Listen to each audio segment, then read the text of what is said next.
വാർത്തകൾ തുടരുന്നു. നിലമ്പൂരിൽ UDF കൺവെൻഷൻ തുടരുകയാണ്. KC വേണുഗോപാൽ സംസാരിക്കുന്നു. തത്സമയം ദൃശ്യങ്ങളിൽ. പാവപ്പെട്ടവന്റെ സംരക്ഷണമാണോ അതല്ലോ വൻകിട മുതലാളിമാരുടെ സംരക്ഷണമാണോ എന്ന് നൽകാൻ ഉദ്ദേശിക്കുന്നത്? ഇതിന് മറുപടി പറയാൻ മുഖ്യമന്ത്രി ഇനിയും മടിച്ചിട്ട് കാര്യമില്ല. ഇവിടെ നേതാക്കന്മാരുടെ നീണ്ട നിരയുള്ളതുകൊണ്ട് ഞാൻ ദീർഘമായ പ്രസംഗത്തിന് ഒരു കാര്യം കൂടി ചോദിപ്പിക്കാൻ ആഗ്രഹിക്കും. നിലമ്പൂരിൽ ചർച്ച ചെയ്യുമ്പോൾ വലിയ മലയോരം ഈ നാട്ടിലുണ്ട്. പാവപ്പെട്ടവന് മലയോരത്ത് പ്രവർത്തിക്കുന്ന പാവപ്പെട്ട സാധാരണക്കാർ ഉറങ്ങിയിട്ട് എത്ര നാളായി? ഏത് രാത്രിയിലാണ് അവർക്ക് ഉറങ്ങാൻ പറ്റുന്ന അന്തരീക്ഷം ഉണ്ടാകുക എന്നുള്ള ചോദ്യം ഈ കഴിഞ്ഞ ഒരു കൊല്ലത്തിനിടയിൽ നിലമ്പൂരിൽ മാത്രം വന്യമൃഗാക്രമണത്തിൽ മരിച്ചു വീണവർ. എന്താണ് ഈ സർക്കാരിൻ്റെ നയം? വന്യമൃഗങ്ങളുടെ മുമ്പിലേക്ക് ചാവാനായിട്ട് സാധാരണക്കാരനെ മനുഷ്യനെ ഇട്ടുകൊടുക്കുന്ന രീതിയല്ലേ ഈ കഴിഞ്ഞ 9 വർഷക്കാലം കണ്ടത്? എന്തെല്ലാം പ്രഖ്യാപനങ്ങൾ, എന്തെല്ലാം നിങ്ങൾ പറഞ്ഞു. ആ പ്രഖ്യാപനങ്ങളും പറഞ്ഞ വാക്കുകൾക്കൊന്നും ഒരു വിലയുമില്ല. ഓരോ ദിവസവും ഇത് കൂടിക്കൊണ്ടിരിക്കുകയല്ലേ.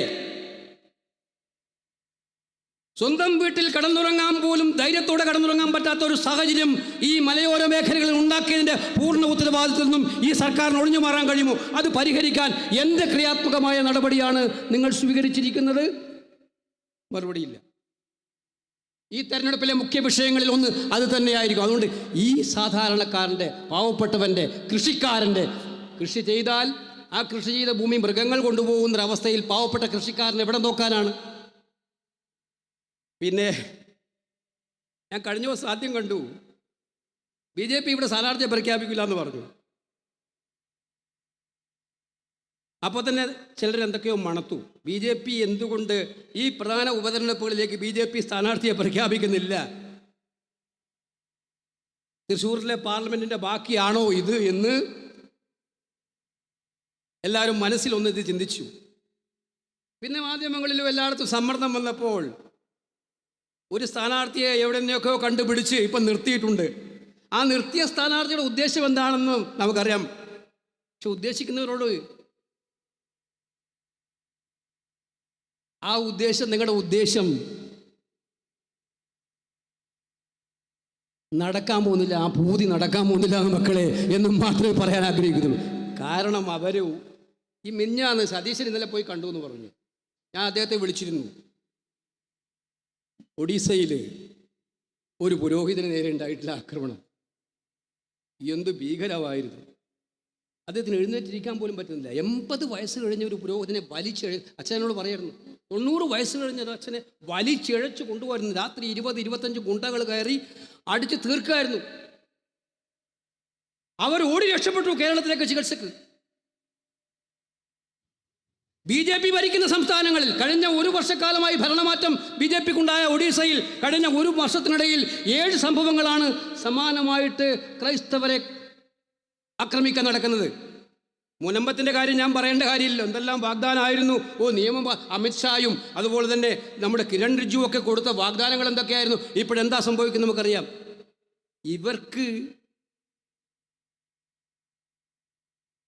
ഇവർക്ക് മതചിഹ്നങ്ങളും പേരുകളും ഒക്കെ തന്നെ തിരഞ്ഞെടുപ്പിൽ വോട്ട് വാങ്ങാൻ വേണ്ടി മാത്രമുള്ള ഉപകരണമാണ് എന്ന് ഓരോ ദിവസവും അവർ തെളിയിച്ചുകൊണ്ടിരിക്കുകയാണ്.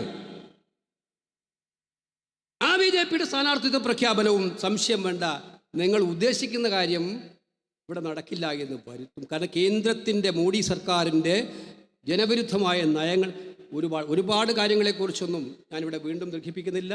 അതുകൊണ്ട് ഈ തിരഞ്ഞെടുപ്പ് എന്ന് പറയുന്നത് കഴിഞ്ഞ 9 വർഷക്കാലമായി ജനങ്ങൾ അനുഭവിക്കുന്ന കെടുതികൾ, കഷ്ടപ്പാടുകൾ, വേദനകൾ, സങ്കടങ്ങൾ, അവക്ക് പരിഹാരം തേടിയുള്ള യാത്രയുടെ പ്രധാനപ്പെട്ട നിർണായക നാഴികക്കല്ലാണ്. ഐക്യജനാധിപത്യ മുന്നണി കഴിഞ്ഞ 9 വർഷക്കാലം, നിങ്ങൾക്ക് പലപ്പോഴും പ്രളയം കൊണ്ടും കോവിഡ് കൊണ്ടും ഒക്കെ തന്നെ ഈ ജനങ്ങളുടെ യഥാർത്ഥ പ്രശ്നങ്ങളിൽ നിന്നും വഴിതെറ്റിപ്പിക്കാൻ ശ്രമം നടത്താൻ സാധിച്ചിട്ടുണ്ടാകുമായിരിക്കാം. പക്ഷേ ആ യഥാർത്ഥ പ്രശ്നങ്ങൾ കുന്നുകൂടി ജനങ്ങൾക്ക് സഹിക്കാവുന്നതിൻ്റെ അങ്ങേ അറ്റം നിൽക്കുകയാണ് ഇപ്പോൾ ഈ സർക്കാർ. ഈ സർക്കാരിൽ നിന്നൊരു മോചനം വേണമെന്ന് യഥാർത്ഥ കമ്മ്യൂണിസ്റ്റുകാരൻ നെഞ്ചത്ത് കൈവച്ച് പറയുന്നുണ്ട്. പുറത്തു പറയാൻ പേടിയായിരിക്കും.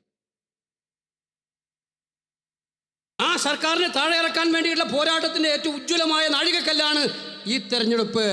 ഇവിടെ പോരാട്ടം ഐക്യജനാധിപത്യ മുന്നണിയും അതുപോലെ LDFും തമ്മിലുള്ള പോരാട്ടമാണ് ഇവിടെ നടക്കുന്നത്. ഈ പോരാട്ടത്തിൽ വഴിതിരിച്ചു വിടാൻ ആരെങ്കിലുമൊക്കെ ശ്രമിക്കുന്നുണ്ടെങ്കിൽ അവരോട് എനിക്ക് പറയാനുള്ളത് അതൊന്നുമല്ല.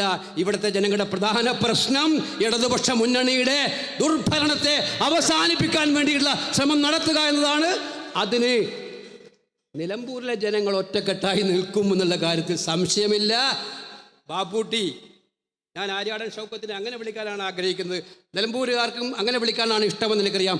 ബാപ്പൂട്ടിക്ക് ഒരു വോട്ട് ഈ മണ്ണിൽ, ഈ നാടിൽ ഒറ്റക്കായിരിക്കില്ല. ഉപതെരഞ്ഞെടുപ്പ് ജയിച്ച് ഈ മണ്ഡലത്തിന് MLA ആയാൽ ഈ നിലമ്പൂർ നിയോജക മണ്ഡലത്തിൻ്റെ വികസനത്തിന് വേണ്ടി ഈ UDF നിര ഒറ്റക്കെട്ടായി നിലമ്പൂരുകാരോടൊപ്പം ഉണ്ടാകും എന്ന് പറഞ്ഞുകൊണ്ട് ബാപ്പൂട്ടിയെ മുനിസിപ്പൽ ചെയർമാൻ എന്നതിൽ നന്നായിട്ട് ഷൈൻ ചെയ്തിട്ടുള്ള മുനിസിപ്പൽ ചെയർമാന്മാരുടെ കൂട്ടത്തിൽ ഒരാളായിരുന്നു ബാപ്പൂട്ടി. എനിക്കറിയാം ശ്രീ രാഹുൽ ഗാന്ധിയും ശ്രീമതി പ്രിയങ്ക ഗാന്ധിയും ഇവിടെ മത്സരിച്ചപ്പോൾ ആ തെരഞ്ഞെടുപ്പുകളൊക്കെ ഞാൻ നേരിട്ട് കണ്ടതാണ്. എല്ലാ മേഖലകളിലും, മലയോര മേഖലകളിലും, എല്ലാ മേഖലകളിലെയും പാവപ്പെട്ടവരെയും സാധാരണക്കാരെയും നെഞ്ചോട് ചേർത്ത് പിടിക്കാൻ മുന്നോട്ട് വരുന്ന ഏറ്റവും പ്രധാനപ്പെട്ട ഒരു സ്ഥാനാർത്ഥി എന്ന നിലയിൽ ബാപ്പൂട്ടിയെ, ആര്യാടൻ ഷൗക്കത്തിനെ വൻപിച്ച ഭൂരിപക്ഷത്തോടെ വിജയിപ്പിച്ച് ഈ നാട്ടിലെ മാറ്റത്തിന് നാന്ദി കുറിക്കാൻ നിലമ്പൂരുകാർക്ക് കിട്ടിയിരിക്കുന്ന ഈ അവസരം വിനിയോഗിക്കണമെന്ന് പറഞ്ഞുകൊണ്ട് ഈ സമ്മേളനം ഉദ്ഘാടനം ചെയ്യുന്നു. നമസ്കാരം. ജയ് ഹിന്ദ്.